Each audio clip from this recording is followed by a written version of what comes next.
Kevin? I think we're live. Yep. Let me check our feed. Oh.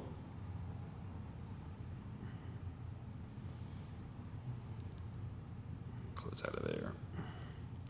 How you feeling today, Kevin? You said you were cold. I'm no longer cold. You're no longer cold. You're all nice and warm and toasty. Yeah, I'm full of water though. You're full of water. Well, we're all kind of full of water, aren't we? Well, I guess. Like it would be a problem if we were not. If you were not. My stomach is full of water. More than usual. More than usual. I feel sloshy. Let's see. It's fine though. It sounds like we have sound. More than usual. All right. We do have sound. I was thinking, On Kevin. purpose? Hmm? On purpose? On purpose. Well, you can't help but think, can you? Perhaps. I was thinking, I have an idea for our first kind of contest. You want to hear this idea? This is a proposal. I thought we already had the idea. Is this an addition or a This is kind of like I want to do a contest to see who can, come to as many of these as possible over the course of the next 30 days. But I was also thinking it would be cool if people set kind of their own goals, right? Like, if you can only, let's say you can only do 20 push-ups in a row, right? And you want to be able to do 50 push-ups in a row. Maybe a simple goal. It doesn't have to be anything, right? 50. I don't know. I'm just making these numbers up. That's crazy. I mean, you have 30 days, right, or whatever to practice. Is right? that how long this is gonna last? I don't know. We could be in here in January, I think. Yeah, I know you love it.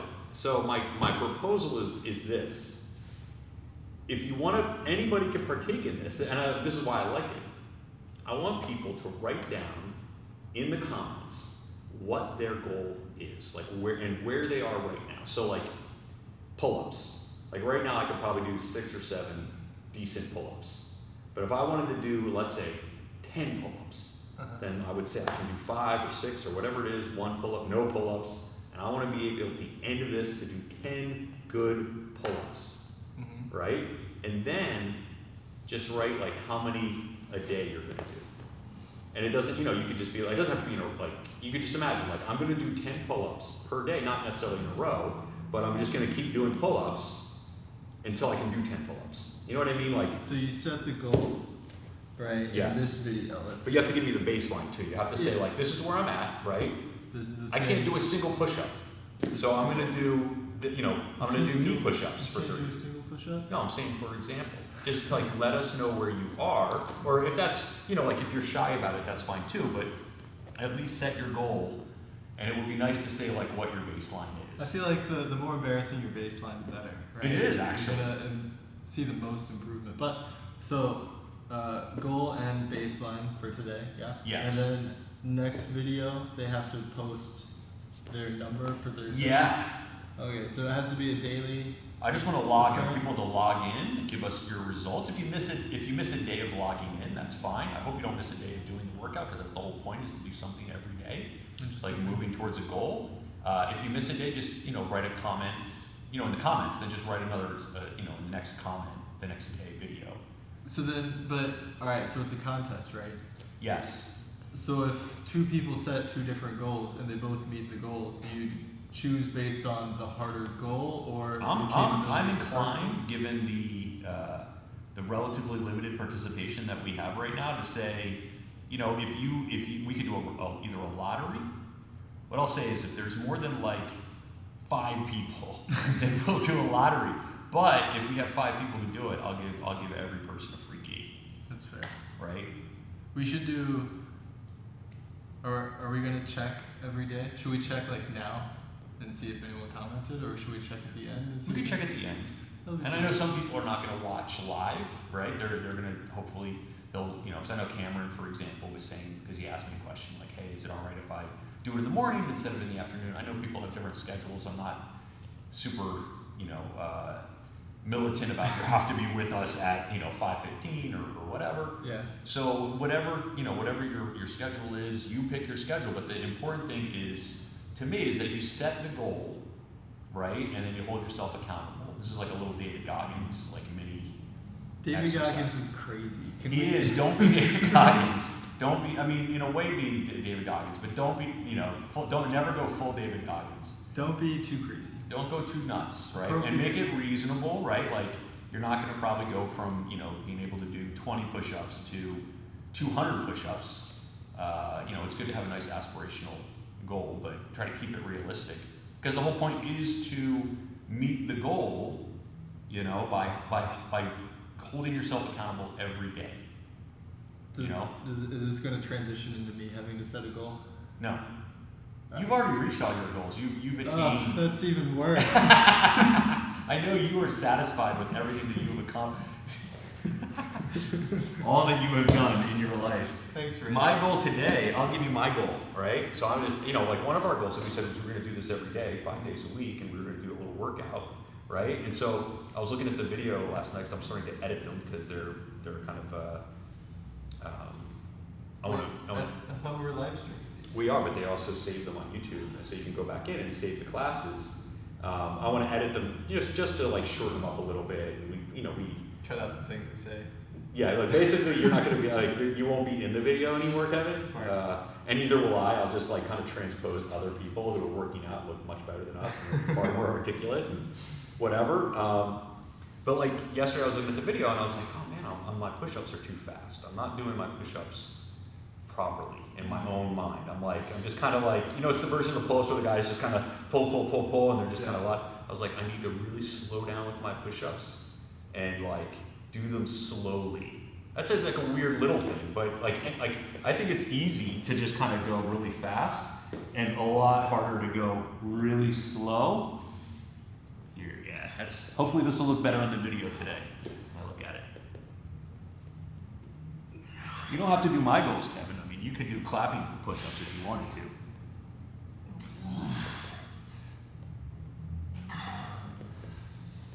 Yeah, I should probably figure out how many push-ups I can do at some point. It'll be a depressingly low number. I've just been telling myself that the gyms are going to open soon, and I don't have to. And the gym, I mean, the numbers. Let me fix the thing. The numbers. Here we'll get an impromptu coronavirus update too, according to my latest research. Essentially, there's 100,000 people in hospitals across the nation. California is like leading the charge. Because we have 40 million people here, so California is setting records, and I think Santa Clara County, the Bay Area, is generally doing pretty well. I think a lot of the positive tests and hospitalizations are down in Southern California, but yeah, I don't anticipate, you know, Bay Area reopening up. Although I think the shutdown is a lot less comprehensive than what it was in the beginning back in, you know, in April. You know, when everyone's not just like forced to shut down completely. Yeah. I guess. It's just the things that matter to me are shut down. And I just want to lift a weight. Body weight is fun. I respect it, and it has lots of value. But I don't know, something about lifting a thing. Lifting a thing? Is very satisfying. Or like grabbing something. I could do kettlebells, but I like barbell things. I think that's another good one. I think, you know, for me, I have various like pieces of workout equipment that I have had around that I don't always use as much as I would have liked. Now's the time to take the clothes off of the handlebars of your exercise bike or, you know, whatever, and start actually using it. That could be a goal, right? I want to go for a walk for a half hour every day. You know, whatever. Set your goal. Yeah, I ran for the first time. How was that? So I would recommend highly. I was just thinking about this the other day. You know, I've been doing jiu-jitsu for over 20 years. How do I get my like worst injury ever? Running. Mm-hmm. This is the thing that they don't tell you when they say like you need to do all these couple supplementary exercises, like, oh, you should run because it'll help you with your cardio when you're training jiu-jitsu. It's not the reason I'm running, right? I don't run because I like to run. I run because I'm like, oh, I'll have better gas doing jiu-jitsu. Huh. Yeah, and then I don't think those are. you jack up your hip. I don't think that jiu-jitsu cardio is similar to running cardio though. I mean, not to say that getting running cardio won't help your jiu-jitsu cardio, but Well, I don't think that lifting strength is actually jiu-jitsu strength. I don't lift for jiu-jitsu. I lift because I enjoy it. You're lying. It just so happens that You don't actually enjoy lifting at all. No, that's you like- enjoy the whole scene. What I enjoy is being hungry afterwards, and also just like the dopamine head rush you get from lifting. It's nice. And when I'm at jiu-jitsu, it's a little bit different. Like, I mean, with some people you have that, like, kind of alpha, like, vibe. That's me. But with jiu-jitsu, I like to be more passive and, like, sometimes just more. You know, I have my moments, but in general, it's more of a balanced time for me as opposed to like a time of aggression. Fair enough. I like having the weightlifting time as an outlet of just like, you know, it's a time to really focus the entire brain on one endeavor. And it's different than jiu-jitsu, which is a lot more information processing, I think. But I have noticed that since I haven't been lifting, I roll more aggressively. Because it's like, I feel like I don't have that outlet. You know? But personal problems. Let me tell you, these slow push-ups are a lot harder than the fast push-ups. It's like it's all fine till about 5 or 6, and then the last 3 or 4 don't go. You know, Maxwell used to do 10. He used to do the countdown 10 down, 10 up. How many 10 down, 10 up can you do? Oh, cheater. I'm not going that slow. I don't think I'd ever get back up. Oh, it's down and up slow? Well, I mean, no, I think going up you should go fast. Oh. But I've seen going up slow too, like slow everything. Those are too hard for me. I'm not strong enough.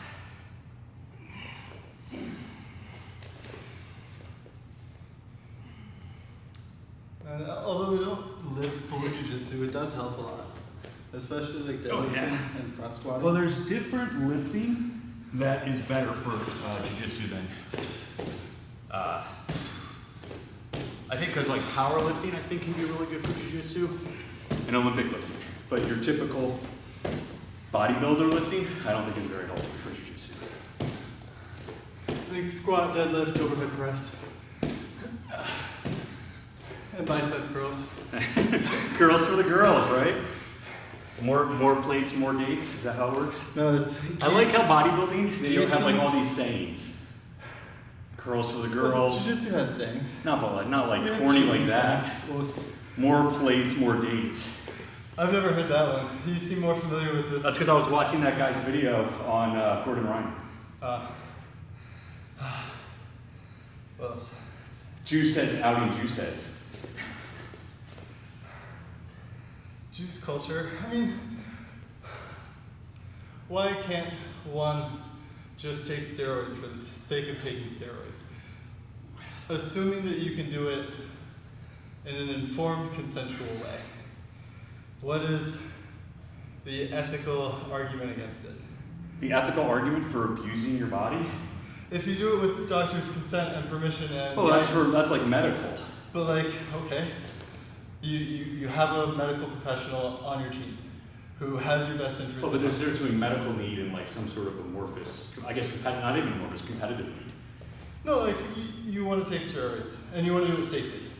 You're 40, you know, for whatever reason. Yes, I'm in my 40s. I wouldn't say I'm 40. However it happened, Yes. you know.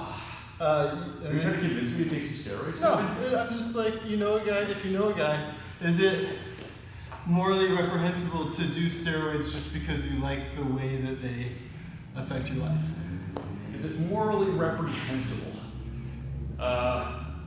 Well, I think if you, and this is my sense, I'm not a, now do you mean from a religious perspective, or do you mean from a secular perspective? From a jiu-jitsu perspective. Am I a Christian here? I'm just like, I like to train a lot, and in order to train as much as I want, I need to do steroids to recover. This is the lifestyle I've chosen. I've chosen. I do not want to compete. It's fine. I don't want to compete. I don't want to do anything other than my own thing. And it just so happens that I believe that through this method, it could improve my life in some way. Well, you've mentioned, is it morally, right? So you have to determine what is your moral code, and what is your moral code encompass, and what is it based on, right? So there's lots of different moral codes. Do unto others as you would have others do unto you. That doesn't seem to really be applicable. That's a good first step. Why is it not applicable? Because you're actually doing something to yourself rather than to others. Yeah. So I would let others do unto themselves as they would like. Well, that's sort of the opposite of doing to others. As you know, it's kind of like let other people live and let live. Live and let live. That's the better one. I think when I think of morality, the idea of doing harm to yourself is immoral, and depending on where where your moral code is centered, right? If you're Christian, that has something to do with abusing yourself, your body, which is abhorrent to. It's like suicide is a sin. Sure. Right. You are in some way contradicting, the biblical code or the code of the New Testament or whatever it is. I'm not a Christian or a theologian, so I can't really articulate that much better than I already have. But it's my understanding, like committing suicide is a sin. Sure.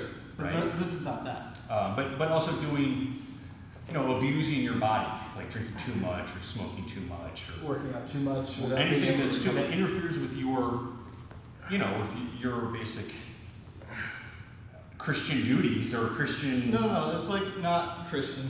But as a secular person, you say, what are the things that are leading to a happy life, right? That lead to happiness. Does doing steroids in every case lead to unhappiness in the user? Well, as I'm learning, the Greek philosophers would define certain different types of happiness, and they definitely have weighed in on the idea that there is that happiness is through the exercise of one's virtues, however those are defined, and that the what do they call them? The pleasures of the flesh, shall we say, right, are not virtuous. Why is taking steroids necessarily a pleasure of the flesh? Well, you're doing it out of basically vanity. Not necessarily. Almost certainly. No. If you don't have a medical need for them, what's the point of them? To look good. If you exist in the circumstances in which doing steroids would make your life easier, it doesn't necessarily have to be due to vanity. Well, what if I am working a construction job? Yes. And in order to feed my family, I have to work 80 hours a week. Yes. And I'm trying to make ends meet. A guy's like, hey. So steroids are going to cost you a lot of money. They're not cheap. You got a friend who's like, hey, I've got some steroids here. Like just until you can make it through this rough time, it'll help you through. It'll give you that focus you need. Well, that's a good example, I think, because I'll give you a counter example. We do a similar thing. I had a case involving a guy who owned his own construction company, and during the financial crisis, he was actually a criminal defendant. During the financial crisis, his business fell on hard times, and he actually had got an injury, hurt his back or something, and he was on opioids, right? Mm-hmm. Which was actually prescribed by a doctor. Yes. And after a while, they cut you off. Yeah. And he stopped, couldn't get his prescription, so he turned to some illicit street substances. I think meth was eventually, maybe not meth, what is it? Heroin. I don't know. I think he was doing many things. Let's just put that way. But, he was self-medicating, as they put it. And, he ruined his life. His wife divorced him, lost his company, and then he spiraled down to the point where when I got to see him and hit the point where our paths intersected in his life, he had been arrested for speeding on his motorcycle and then trying to flee from the police, right, because he was high.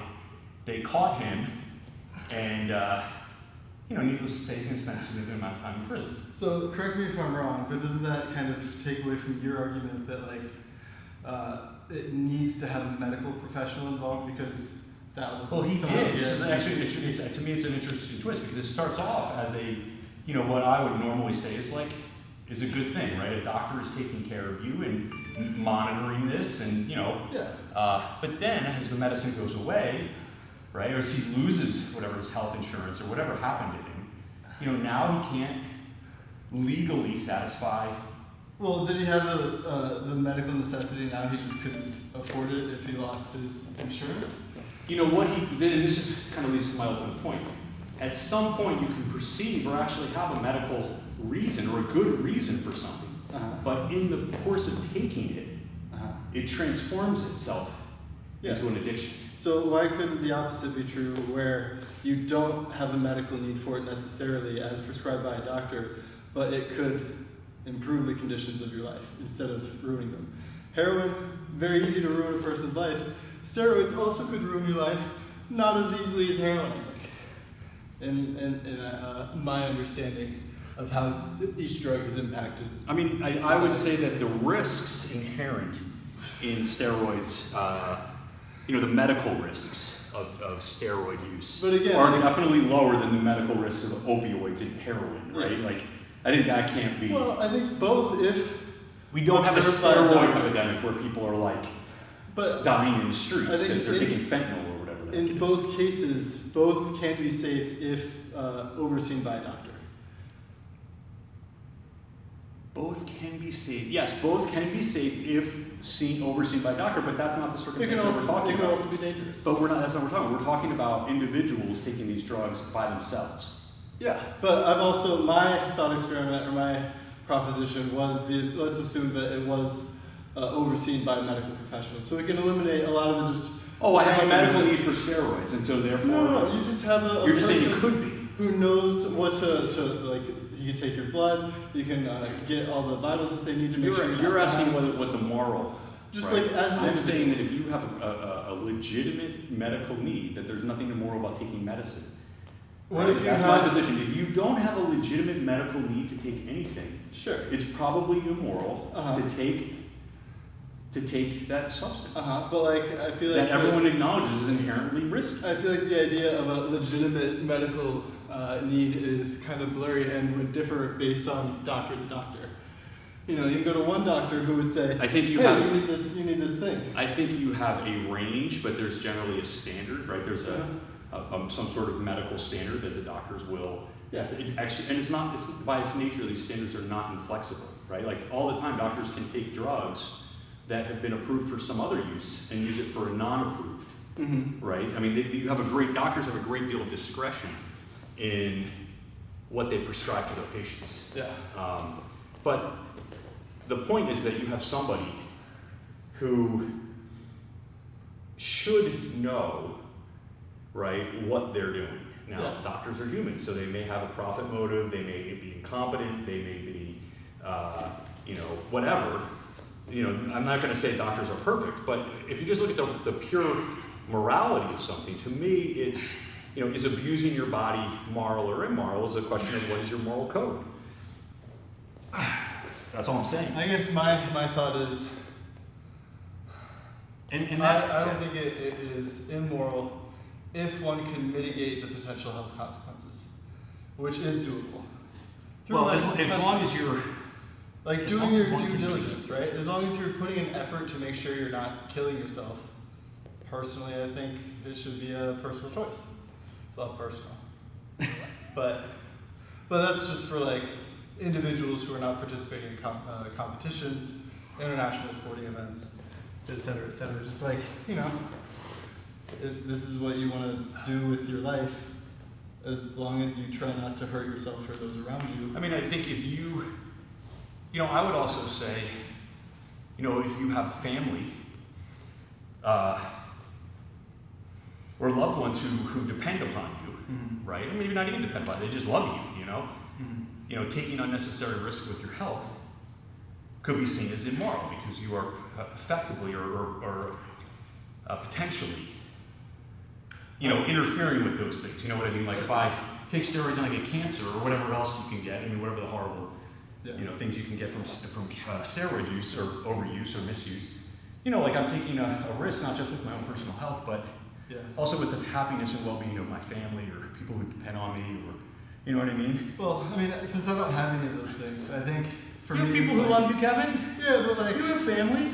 For me, no one really like depends on me like to live. I depend on and you. that's nice, and I appreciate it.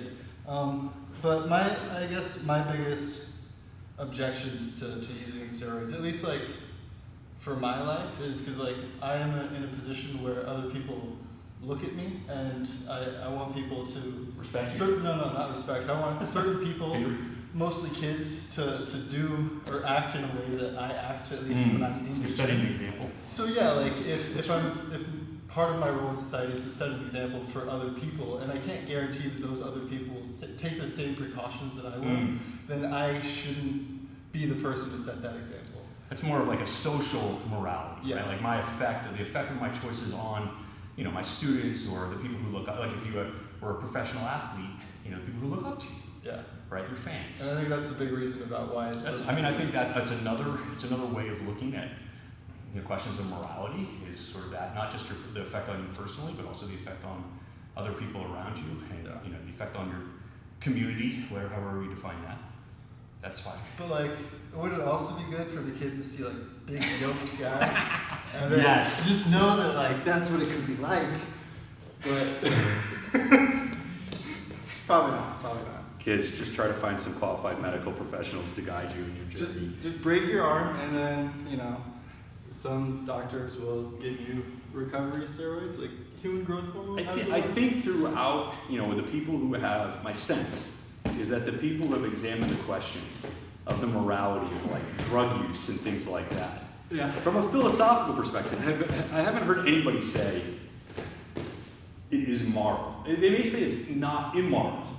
Yeah. Right, but if you think of morality, like I'm thinking, now I'm on these Greek, ancient Greek. So they're all talking about happiness and the highest human happiness. Like hedonism, or No, that's not. virtue. This is virtue, right? This is the exercise of virtue. Whatever those are, they're virtues. They weren't yoked, and they weren't yokeness. The Greeks highly valued beauty. That's true. Highly valued human form. Yes, that's true. But we're not the Greeks. It's not always The Greeks didn't have steroids. Probably. That'd be weird. What, if the Greeks had steroids? I don't know what they had. What do we get steroids from? Like cows, right? I don't know where. I don't know the history of steroids. I'm sure there's a part of a bowl you could eat that would, if you accumulated enough of it, would give you the same effect. I don't know. Natural steroids? Oh, we all have some. I guess we have natural steroids, don't we? Just I'm sure it was a medicine. I wonder. That's a good question. Where do steroids come from? If Russia, probably. If you knew that eating bull testicles would raise your natural testosterone level, would you do that, and would it be considered cheating? Would it be considered cheating? It's interesting too, because on that note, it's considered cheating by by prominent sports organizations to drink too much coffee. Really? Yeah, any sort of stimulant over a certain amount for each thing is considered to be like you're like, look, we all wake up, we have a cup of coffee. Yeah. Or not all, but like many people. There's it's like common. allowable window. Look, you're not gonna get popped for caffeine, but Yeah. If you drink 9 Red Bulls, you're probably gonna. and like, what is the point of doing that? It's to drinking give caffeine yourself has been, to give yourself an advantage, Yeah. right? Up to a point, right? Yeah. I had as a little digression, when I was in law school, during I guess they were my first year finals, I had a lot of work to do, and I took a lot of caffeine pills one night, and I took too much. I took way too much. I was drinking coffee the whole time, the whole thing. I couldn't think, I couldn't do anything. It was a total disaster. I actually wound up getting a good grade on that paper because my wife helped me out in the situation. my girlfriend at the time, but now my wife. Wait, Thank you, dear. You utilize an advantage that other people might not. Anybody can go and buy no-dos, my friend. It's, $3. And let me tell you, I had been offered both as undergrad and as a law student much more, just plain old illegal stimulants. Yeah. By I wasn't talking people about, just being like, hey, you want some of this stuff? I wasn't talking about that. I was talking about your wife, like using another person to come in and do your paper. No, she didn't do my paper. She basically said, go to sleep. Calm Go to sleep and wake up in 3 or 4 hours and then get back to it. Don't, sit here for 5 or 10 hours and just panicking. Crazy.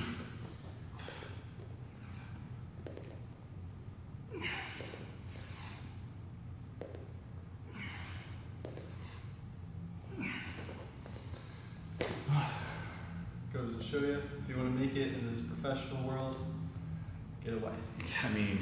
This is true. Get a good wife. Yes. Not just any wife. Not just any wife.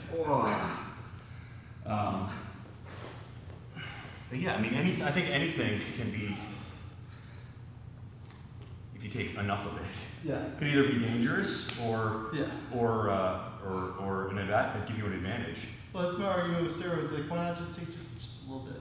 Like The minimum effective dose. Microdosing, Microdosing steroids. Just like see how it feels. I don't know if that's how it works.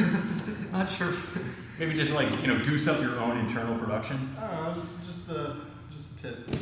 Well, they had that thing with that runner who, I forget where she's from, but she has an abnormal amount of testosterone production.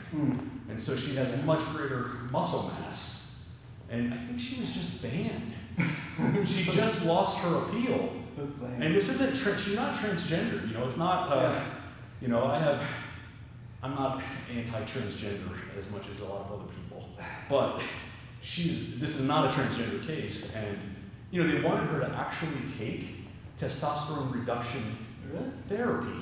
Weird. To quote unquote even the playing field. Whoa, yo, what if they made all athletes? Yeah, no, that was the whole point. If you said look, everyone has to have this level of this level of testosterone production.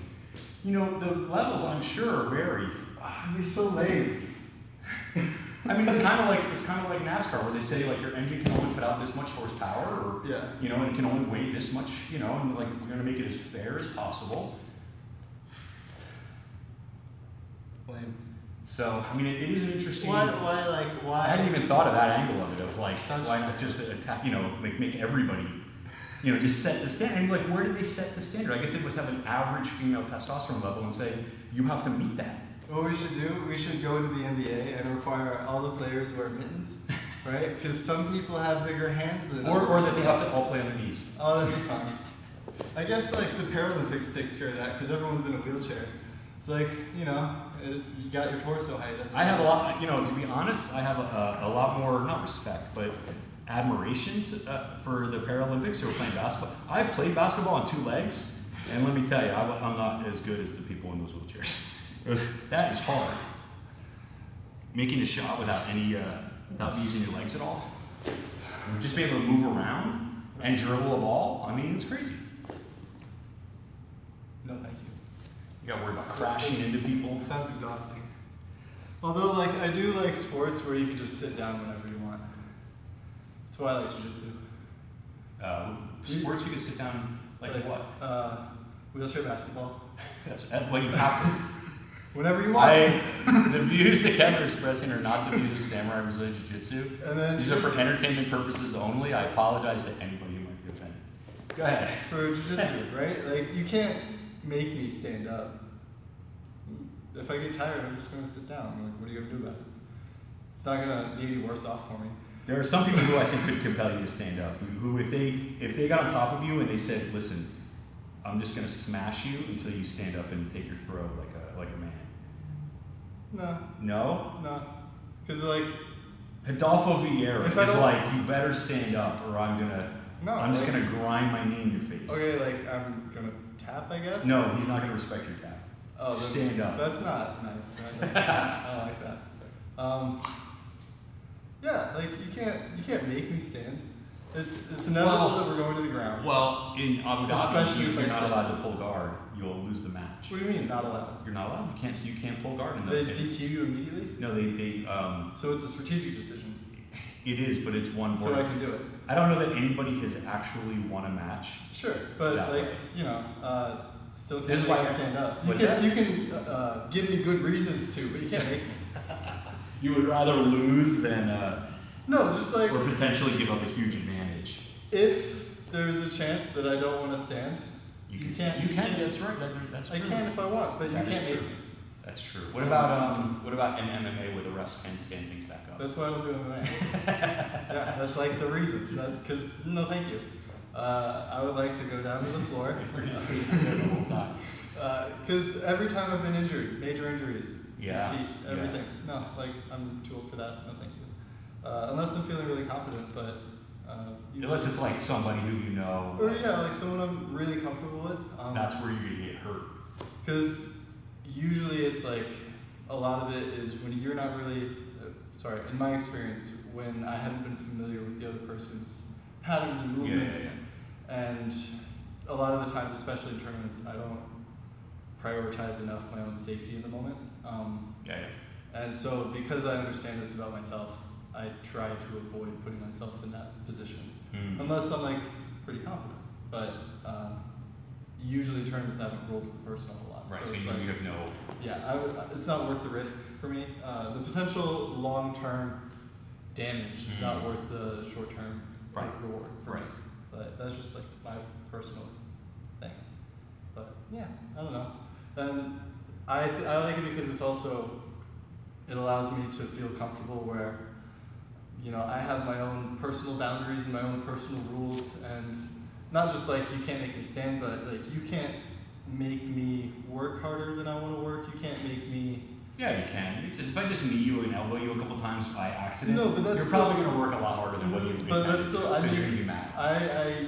there is a conscious choice involved somewhere along the You're like, line. no, that's enough. Or I'm it's going to like, smash you. yeah. Yeah. And that, you have to take personal responsibility for that. If someone hits you in the face and you punch them back, you can't be like, well, he hit me first. Like, we're adults. Yeah. That takes a personal responsibility for it. No, I fully meant that was not an accident. I fully meant to slap you in the face. I don't know. That was a considered decision that I weighed for that half of a nanosecond in reaction. But, That's true. Fair enough. eh, All right. is that it for today? I don't know. Do you have anything else to add? No, I don't want to go on my jiu-jitsu's like life rant. Why? Jiu-jitsu is like life. Because it Let me didn't, count the it ways. didn't come up naturally. Oh, and sorry. I preempted you. Oh, My bad. We'll do it tomorrow. I'll keep, no, it'll come up eventually. Jiu-jitsu is life. Everyone knows this. It's the early philosophers thought that philosophy was essentially life. That there was that philosophy in and of itself, not just was it the inherent good on its own, but also it was the best way to live the best human life. Weird. Yeah, this is what happens when you let philosophers decide what's best in life. They say philosophy. What I do is the best. I've been listening to a lot of like Alan Watts and like his words and ideas on Zen Buddhism and Zen mastery. And it's Can you even master Zen? well, it's annoying Is that even a because thing? well, they're like when you meditate, the goal is to not meditate but not meditate, and it's this weird circular thing where because if you try and meditate, you're not meditating, but as soon as you stop trying, you're meditating, and then usually you realize that It's kind of like sleeping. Like if I try to go to sleep, I'm not sleeping. Like if I just close my eyes and then try to go to sleep, yeah. right? Like in that moment when I'm trying to sleep, Yeah. even if I turn the lights off, I get into my bed, I close my eyes, I pull the covers up, the whole thing, in that moment, I'm not sleeping. Yeah. But at some time in that process, I will fall asleep and then I am legitimately sleepy. I like the phrase "trying to bite your own teeth," where it's That's it's weird. Is impossible. that something is that something that you describe, bite your own teeth? Bite your own teeth, or look into your own eye, like the eyeball that can look into You can itself. totally is do impossible. that. I can totally do that. And I can see the back of my eye. well, he made it kind of an equivalence to dancing, but I like to usually try and frame it in jiu-jitsu terms. But wait, I forget. But fun, Alan Watts. I mean, I think that jiu-jitsu is, in a sense, a form of meditation. It's a Yeah. form of physical, and it's not unique in that. I think, when people talk about being in this, they talk about being in the zone, which, mindlessness. which, I think it generally denotes some sort of higher, like you're performing really well in whatever the activity it is. You just sort of like, there's like a flow state that you're in, and you just are relaxed and aware, and The idea that was explained to me was like a state where you're not making decisions. yeah. Right? There's no conscious thought. There's just like things happen and you react in a way that is fluid and natural, and there's no hesitation. Just like when you Yes. strike a match and fire happens, Yeah. or you clap your hands and sound happens. Mhm. It's just one thing happens and it's you, and it's them, and it's you, and it's them, and it's you. And there's like, you have everything that you do is like the timing is right, and things tend to, people describe it as like things slow down, and you know what, it's like all those things. But jiu-jitsu, that happens just like any other sport that happens. But, to me, in a lot of sports, you have a lot of downtime, right? When I'm playing tennis, you'll have a lot of stops and starts in tennis. In football, there's a lot of stops and starts. And so there's a lot more time where between actions, like baseball, like a lot of, even basketball has a ton of timeouts and substitutions and things like that. In those starts and stops, golf is another classic example, right? There's more walking and thinking about the game and how you're playing it than there is actually doing the thing that is golf, the golfing activities. And so with jiu-jitsu, because they don't stop when you're rolling, there's a lot less time for that kind of self-reflection and blame. Like, I think when things are going, if you make a mistake, you don't have a lot of time to dwell on those things because you can't. You need to get back in the game somehow. And if you get tapped, usually, or you tap the other person, you just shake hands and you keep going. Right? There's not a lot of time to just sit around. You don't have a minute to kind of just sit around and be like, man, I did something really dumb there. And in fact, at the end of the whole thing, you probably have forgotten, unless you tapped out to somebody who you didn't think you should have ever been caught by, or you tap someone out that you never thought that you were going to tap, or that you thought was a really tough person. And there's some sort of really like remarkable thing that happened that doesn't usually happen. Most people forget everything about an individual role. I certainly do. I mean, there's only a few roles that I actually remember in my life. I mean, there have been a lot of them, obviously, but some stand out more than others. I think the worst part about, or what can be the worst part of a mistake is how you react to your own mistake. Like if you do something that you perceive to be wrong, that's fine, but how you deal with that problem is going to define like how wrong that thing is, right? Because if you do a thing that you didn't mean to do, but you're able to continue and build from it and react to it, and it doesn't have to be a wrong thing. But if you think it's wrong and you let yourself think it's wrong and you spend your time dwelling on how wrong it is, you're not spending time, that brain power could be diverted to solving the problem. There's an analogy that I'll make between this idea, right, of like, okay, something bad or negative happened, or less than optimal, suboptimal, as Connie might put it. I love that term. And you can either get frozen by that, right? Like, oh, it's all over, right? I give up, right? Like, what's the point? Or, like you say, you roll with it. Oh my God. Right? And I don't need these metaphors in my life. The analogy that occurred to me when you mentioned that was when I was doing my trial practice course in law school. They talked about, and these are some very experienced. This was a judge. He was the chief judge actually of the federal district court where I was going to law school, and he was teaching the course. And he talked about this idea of the best trial lawyers are able to take the biggest hits in court. He called it like get harpooned. I forget the exact term, but it was like this idea that some witness would say something, or the judge would say something, or something would happen that was so bad in the middle of court, right? Like somebody threw a harpoon right through your chest, right? And he said that the best lawyers won't ever act phased. It's like, the witness that you had just told the jury was going to tell them like why you should win the case recants on the stand. It says no, I was bribed to say, to say this, and really my testimony is this other thing. It's totally opposite. A lot of people, understandably, who are not experienced or are not prepared for those moments, they're just going to be like, and this is the thing, why? Because there's a judge and a jury who are watching the whole thing, and your client's watching it too, and their client. And it's if you concede in that moment, everyone knows it, and you are dead. And maybe you still will be dead. You may still lose the case. But if you don't give any reaction, you just carry on like nothing happened. At least you've got a chance. At least you can recover. That's actually my third rule in jiu-jitsu. Like, no matter the rule is, no matter what happens, act like you got there on purpose. Yeah.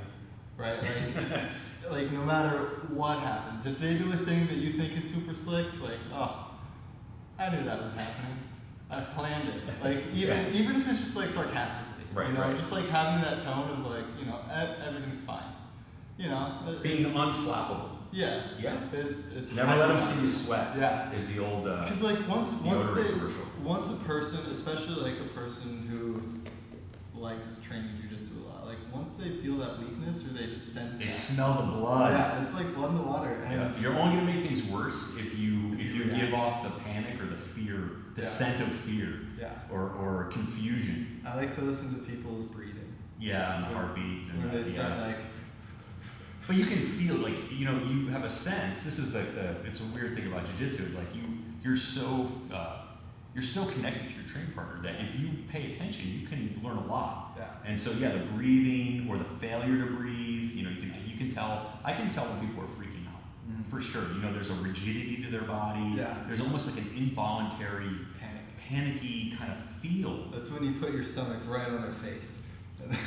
You better protect. I mean, my always reaction to that is like I need to protect my eyes. Yeah. And any sort of soft, sensitive, because you never know when the people are going to scratch you, or they're really panicking. And when somebody really panics like that, that survival instinct kicks in, and they're not doing jiu-jitsu anymore. Yeah. You really are. I had a guy, monkey grabs the peach me one time, back when I was a white belt, and he had very little grappling experience, and I was just like taking him down. He was coming and dropping in, and he like grabbed my nuts, and I was like, "Bro," he's like, "This is what we would have done in a self-defense situation." Yeah. I was like, don't. On the street, brah. Please don't do that. And I just didn't roll with him again, and it was weird because like it was like a 40-year-old guy, and I was like 18. It's like, no, thank you. Weird. I don't like that's this. awful. I don't like it. That's awful. That's another thing we should talk about at some point on the agenda is sort of how to deal with like weirdness like that on the mat. I think that's something that doesn't really get talked about a lot in jiu-jitsu. I mean, we talked about it a little bit a couple days ago. A little bit. I think we talked a little bit, but yesterday. it's I think it's something that, of course, like every female practitioner of jiu-jitsu probably has, unfortunately, a lot of stories, or at least one bad story. Like I said, I've never met any woman who is trained in jiu-jitsu. Who hasn't come across some guy? Some guy, I think for men it's a little bit, probably a lot less common, but you train long enough and you're it's gonna happen to you. It doesn't always have to be just explicit sexual. Yeah, well, that wasn't like, again, it could just be an accident. I don't think he was explicitly like trying to fondle me or anything. Yeah. Like, he panicked and he thought that would solve the problem. And that wasn't the way that I found was most appropriate, and I didn't appreciate it. And, That's true. But again, I didn't punch him in the face or anything. I didn't freak out and like assault the guy or get like super offended. Yeah. Just like make your boundaries clear. Yeah. Like be very like, don't be shy and afraid to communicate with the person what your personal needs are. Yeah. And if anything like that continues, like find the instructor and make sure that the person in charge knows. Yeah. I don't know, but like accidents happen. People get grabbed all the time. No. I mean, there's, and then, I think sometimes it can be difficult at the margins to determine like what is a accident and what is a fake accident. You know what I mean? And no one wants to be involved in any misunderstandings, and also no one wants to be like like these are just like unpleasant circumstances all around. So it could be a lot of times people might be afraid to speak up or say something. Well, the problem happens when the person who's doing it is, like when the perpetrator, if you will, is a more prominent person at the academy. Yeah. Right. So it could be all the way up to the instructor or the school owner. In which case, to me, what I tell people is leave the school. Yeah.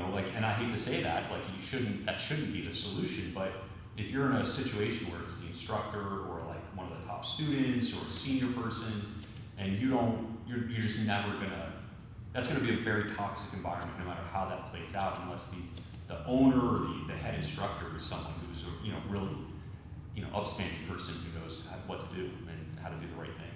And that's not everybody. That's not everywhere for sure. Yeah. So I don't know. I don't know if that's a comment.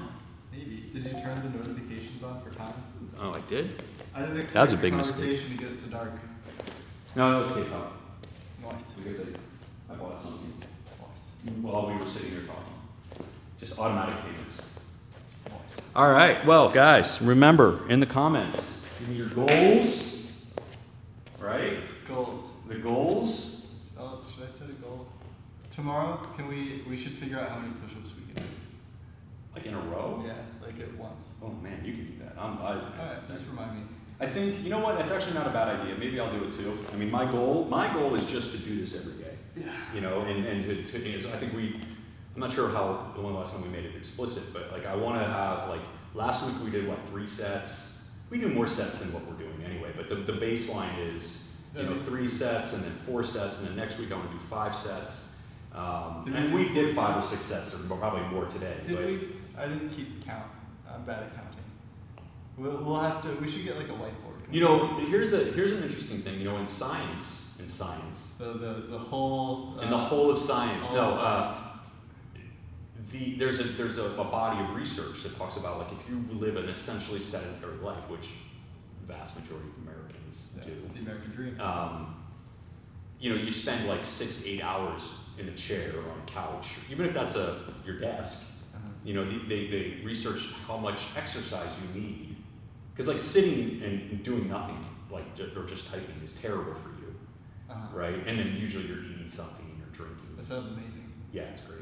That's what everyone. I did that for 20 years, but how much exercise do you need? Like, if you're just going to sit around for 8 hours a day, what is the counterbalance of exercise that you would need to make up for the fact that you've been sitting on your butt? The minimal effective dose is what you're talking about? Yes. So like a little bit of steroids, a little bit of exercise. Yes, a lot of bit steroids. But then what they were saying is originally, and there was an earlier study that was based on self-reporting, right? So, they would track these people, their weight and their fitness, but it was all based on how often have you worked out and whatever, and people always exaggerate or overestimate what they've been doing. So the answer that they had in that earlier research was like an hour of exercise, of rigorous exercise. That was the answer? That was the kind of the general. Like, if you wanted to offset that 8 hours of sitting at a desk, you should go and exercise for an hour, right? Like a good exercise. What is good exercise? Like a good, depends on your age. Like it gets back to like a good brisk walk. A brisk walk? For an hour, briskly walking for an hour is tough. Don't disrespect or walking. Going up and down hills, whatever. It's good for an hour of walking. If you think about it, it's about a couple miles of walking. What are you going to do for that? Listen to some music, give a friend, talk to your friend. But now they've revised it. And now they've said it's like 11 to 15 minutes, which I find just hard to believe. I just can't believe that. It's like when the Army needs more people, they lower the standards for the PT. They're just like, 15 minutes, it's fine. We just need you to take this gun and go over there and shoot at these people. Just get your 15 minutes. It's all you need. Just 15. I mean, and they're not saying that you're going to be. I feel like they're begging, just do really desperate. Yeah, I think here. I mean, I have to really look at this study to really kind of think about what they're saying. I think what they're saying is not that you are going to become a fit person by doing this. I think what they're saying is you're not deteriorating as fast as what you like. It'll significantly slow down the rate of deterioration. Yeah. If you get up off your butt for just 15 minutes. It's the minimum amount of time to work out to get the maximal life expectancy sort of thing. If you're going to work for 8 hours a day behind a desk or whatever. Yeah. You know. That makes sense. So like put in a little more than that, you'll get a little bit of improvement. A lot more than I mean, that. you look at it, right? Like a lot of people work for 12-hour, 15-hour days, right? And they're still super fit. Why? Because they go to the gym for 3 hours, 4 days a week, or whatever it is, and they live an active lifestyle. What do they do with their kids? How do you? So I used to work with this guy, since you bring it up, and he was a partner in my firm, and really nice guy. But he was infamous for working like just insane hours, right? Like they had to, at some point the management of the firm had to not reprimand him, but basically counsel him to stop sending emails to associates at like 3 o'clock in the morning, because people started getting, like we'd all sleep at some point. You start sleeping with we had BlackBerries, but I don't know if you know what BlackBerry is, but we used to have BlackBerries, and you'd sleep with the thing next to you because you never knew when an order would come down or somebody would want to get in touch with you, or there'd be something that you needed to be on call for. And so like after you get a couple emails at 3 a.m., you start thinking, I need to answer these emails. Yeah. And of course he was just up and working and sending emails, but he's created pressure. He didn't know that you gotta wait until like the day starts to send unimportant emails. No, they wouldn't necessarily be unimportant. They might be. Basically, what he was doing was he would write down what it would either be a status or some combination of status update and this is what we need to do, right? And so it would almost never be like, I need this answer right now at 3:30 in the morning. Yeah, so like that's. But you don't know that. Like he's setting an example, right, through his actions of like. Yeah. So anyway. He's being a tryhard. Nobody likes. So anyway, he was also like the fittest guy in the office. He was like yoked, super fit. I already hate And the thing that, now this is a rumor, and I don't know if it was true, but the rumor was that because he never got to see his kids during the daytime, he would wake them up in the middle of the night to play with them. But I mean, like 4 a.m. Like, hey Johnny, now we're gonna play, whatever it was he played with his kids. I mean, he was a great dad. Like I think that's awesome. That sounds like, I don't know. That sounds very suspicious. Yeah. A man who can work that much and also seems to find it appropriate to wake people up at 3 a.m. He wants to spend time with his kids. Yeah. Great guy, very talented lawyer. I had nothing but respect for him. But these are the types of people you meet in New York. Let me tell you, get some high achievers. People they don't stop.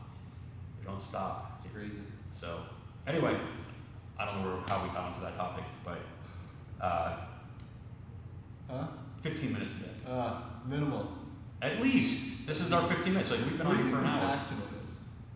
The maximum amount of effort a day. Like, what do you think is the most calories a person can burn in a day, while at the same time being able to eat that same amount to sustain it? I remember an interview with that I read, or was a video, I forget. It was an Arctic explorer. It was a guy who went through the Arctic by himself. Yeah. And they asked him that how do you have enough energy? Because you're in Arctic temperatures, you're hiking through the middle of essentially a desert, right? You carry everything. You carry everything. And he's like, at some point in the journey, I started just drinking cooking oil. Like that's how much calories that he needed. Like just sipping throughout the day? I don't know. He didn't get into it. He was just I'm drinking cooking oil. Interesting. Gross. I mean, just imagine yeah. I mean, I've heard that they feed their dogs sticks of butter or some you need calories to burn. Just to stay warm. Yeah. I mean, that's another one that if you wanted to lose weight, I always wondered, could you just swim in kind of cold water? Because your body would burn a lot of calories just being in, not freezing, I'm not Wim Hof, I'm saying you'd probably get hypothermia before. No, but I mean not hypothermia, but yeah. You could be in a wetsuit, right? Let's say you're swimming in the ocean. If you're in a wetsuit, then you won't have the cooling off effects. You can get at warm. all? Well, yeah. You're gonna be cold. Come on, if you're in the water in a wetsuit, you're cold. I think you're gonna have to experience warm water hypothermia if you're gonna get any sort of calories burning. That's what I'm saying, right? Yeah. Like, there's got to be a point. Or at But least if I don't you're know really this, but I wetsuit- want. I expect that there has to be a point where you're not going to die of hypothermia, but you're burning calories just to stay warm. Maybe like a thin wetsuit, but a wetsuit's designed to insulate you to keep. What your about energy. sleeping without covers? Just making yourself cold? Yeah. You'll burn calories doing Yeah, it, just right? like standing around and shivering. You could. It's just miserable. Like, why would you do that to yourself? Just That's don't- that's just one of don't the eat things that crap they, that the CIA as an enhanced interrogation technique Yeah. that they used was Freezing. cold rooms and hot rooms, That would work on me. stress positions, No, thank you. loud music. I don't like the cold. No thanks. That's why. It's yeah, I wouldn't like that. That's rude. Anyway, On the on the subject of, but anyway, like just working out for if you just did a half hour a day. how much was Phelps burning? Like Oh. 7,000 calories a day. Yeah, but I mean, He was working out like. I think it's well, if you're talking about maximum and looking at Olympic champions is probably a good way to do it. I think explorers also a very good way to do it. I mean, those guys. I mean, if you go up to if you're climbing Everest, that's actually burning a lot of calories. Yeah. Um, Well, you gotta crazy amount of calories. Gotta have energy to carry all that oxygen up there with you. That's true. Or you have the Sherpas. I think the Sherpas carry your tanks for you. But they have guys who do it unassisted. Yeah. Some of them die. Yeah. I think a lot of people have. They say that there's a lot of bodies on the way up. Yeah. They don't. It's gross. I've seen pictures. They Of have the pictures bodies? now. Yeah, they're like landmarkers now, all the way up. Super weird. I don't get that at all. I don't know. I don't even like climbing stairs. I can't. Can you imagine climbing? No. And they have the tip of Everest. They have a part of it they call, what is it called? It's like bodies. The death zone. Yeah. That's what. Okay, this is the zone that if you're gonna die, unless there's an avalanche or like a storm that comes in. Like even on a bright sunny day, Yeah, you can die. Perfect weather. It's like epoxy or something. Yeah. Where. and they're not bringing you down. Yeah. That's it. You're done. Yeah. I've heard stories of people getting to the top and then celebrating for too long and then dying on the way down Yeah. out of oxygen. Yeah. Just because like they decided to stand up there for like a half an hour. What was it? There was a famous book about. It wasn't about. I don't think it's about Everest, but Into Thin Air. Yeah. You ever read that one? I've That heard is of some crazy thing. So there's a story about the guys. I think it was an avalanche or something, or a rock slide, and the one guy is holding on to it like his friend, and you're like over a precipice, you know, like and at some point he has to make the decision of whether to keep hanging on or let it go. Really? He had to make a decision? You just keep trying to hold on and then eventually the decision will make I think it was itself. like getting dark, and it was like if I stay here with you and hold on to you, we will both die, Uh-huh. right? Just, okay. Just, it wouldn't just slip by itself or just like try a little bit less? And just, I mean, it comes to a point where you have to Oh, decide. no. It's the point. Oh, my hand! No, I think it was like they were tied together with a rope or something. Oh, you have to like cut it? Ugh, that's lame. Should I ruin it? Now, I'm not sure this is actually what happened. I think it was a movie and everything. It's a famous story. It's Ace Ventura when he's saving that raccoon. And Cuts him off, and then you know what happens? The guy survives. Oh, that's brutal. Man. The All raccoon right. doesn't See you guys survive. on that happy note.